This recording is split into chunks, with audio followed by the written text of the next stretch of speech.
Today on the Topping Show, Trump is indicted again. Gavin Newsom wants to repeal the Second Amendment. Target is downgraded again. Call of Duty Boycott begins. Indiana Jones is set to flop. Cracker Barrel joins Pride Month. Bud Light sales are down 60%. Carvana stock spikes 50% increase. Netflix password cracking seems to actually have a positive result. GM and Tesla to share chargers. And Toyota reveals a hydrogen capsule car for the Le Mans race. All that and much, much more on the Topping Show.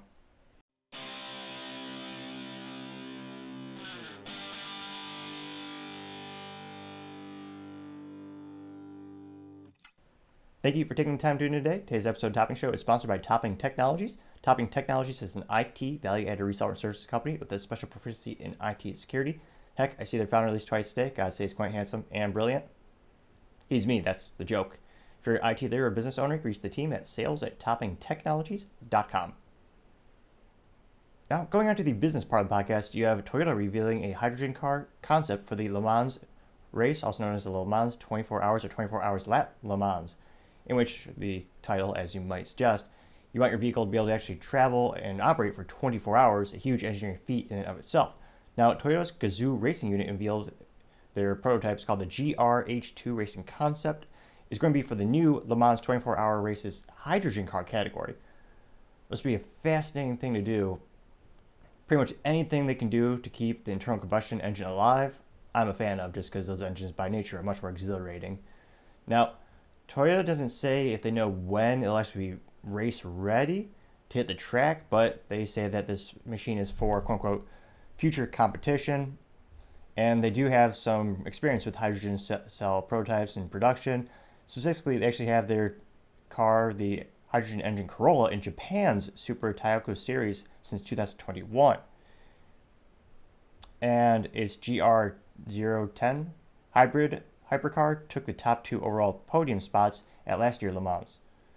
So a purpose-built hydrogen car like the GR-H2 makes sense, pretty much just an extension of what they're currently already doing, going from the Corolla to some would say a true supercar.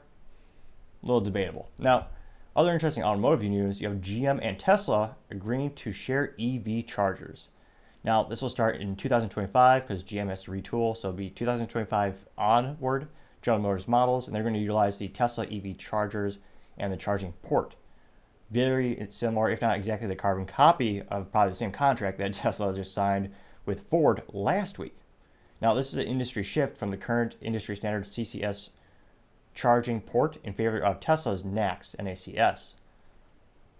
If you're not into EV cars or you're just kind of learning about them now, basically think of it as an HDMI cord versus an EVGA cord, or different ends of the cords and different standards. So the more and more companies that adopt Tesla's standards and use Tesla chargers, that's great news for Tesla and their shareholders, because obviously there's going to be increased revenue from them.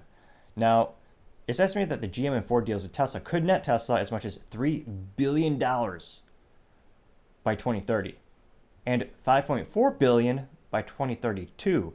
Now, this is according to industry analyst Piper Sandler, which yet again also shows how ahead of the game Elon was when he was thinking about the entire rollout of EVs, which the bottleneck of the whole technology is really the charging stations. You can't go cross country or even get it to work if you can't charge it at specific locations. Now, of course, the next bottleneck being, how quickly can you charge the damn thing? Because some of us don't want to sit around wait for an hour or 2 hours or however many hours it takes, depending on if you have the supercharger versus the standard charger. That'll be the big way to win people over. If you actually refill and recharge an EV car in the same time you could do the same thing for a gas car, where my little Honda Civic, you pump that in thing maybe 2 minutes, put the fuel back to the top, and that thing will travel about 400, 500 miles, depending on how fast you're driving.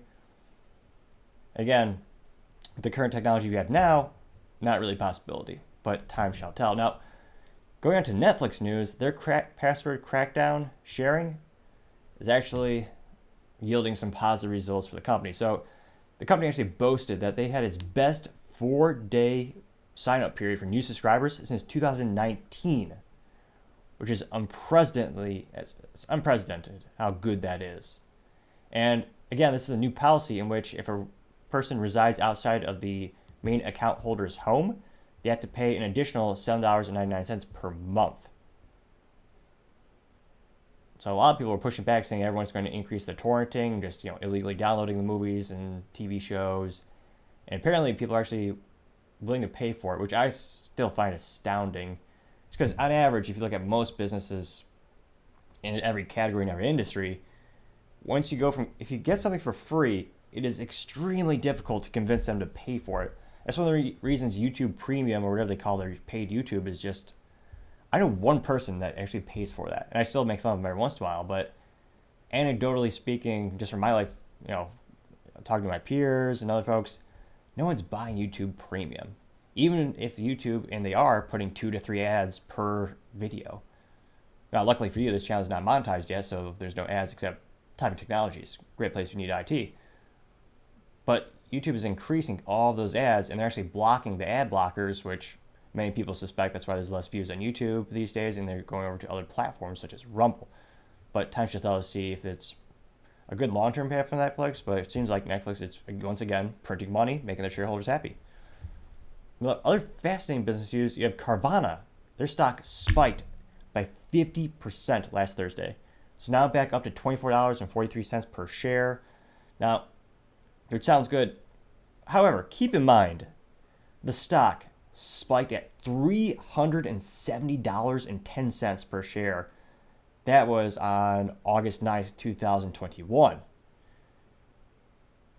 Now, interestingly enough, their stock going up so much right now has caused short sellers to lose about $1 billion. So, rudimentarily speaking, people betting against the company saying, I think their stock is going to be worth less tomorrow than it is today, placing bets on that, short selling.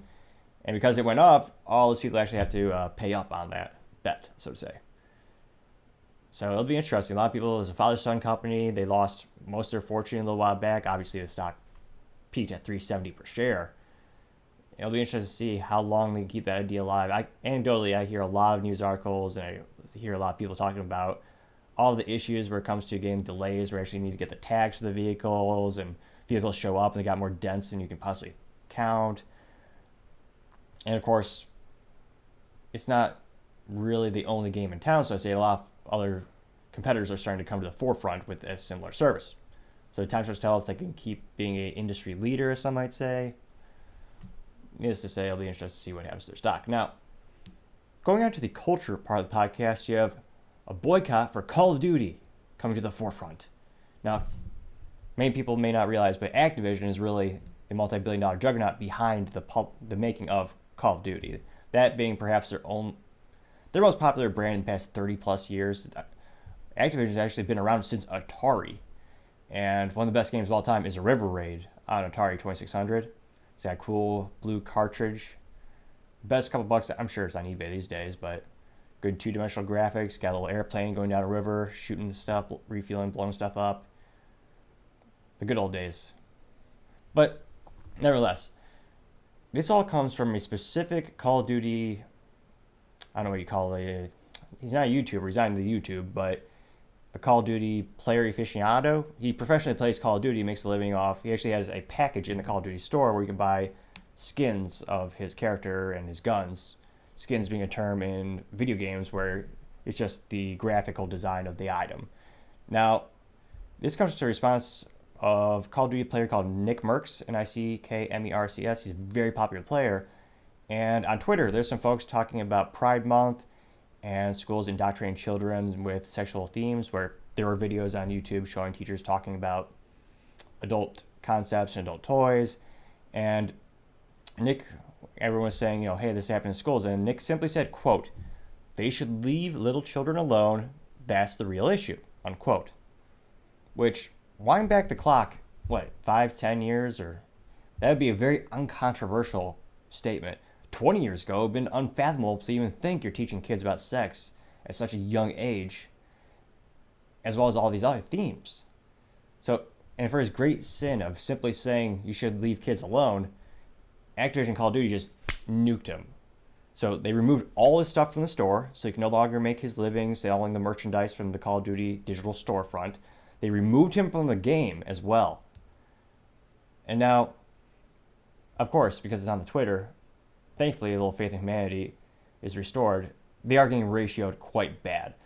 And one of the terms on Twitter that was trending a little while back was instead of Call of Duty, you had Call of Groomers. I found that quite entertaining and accurate.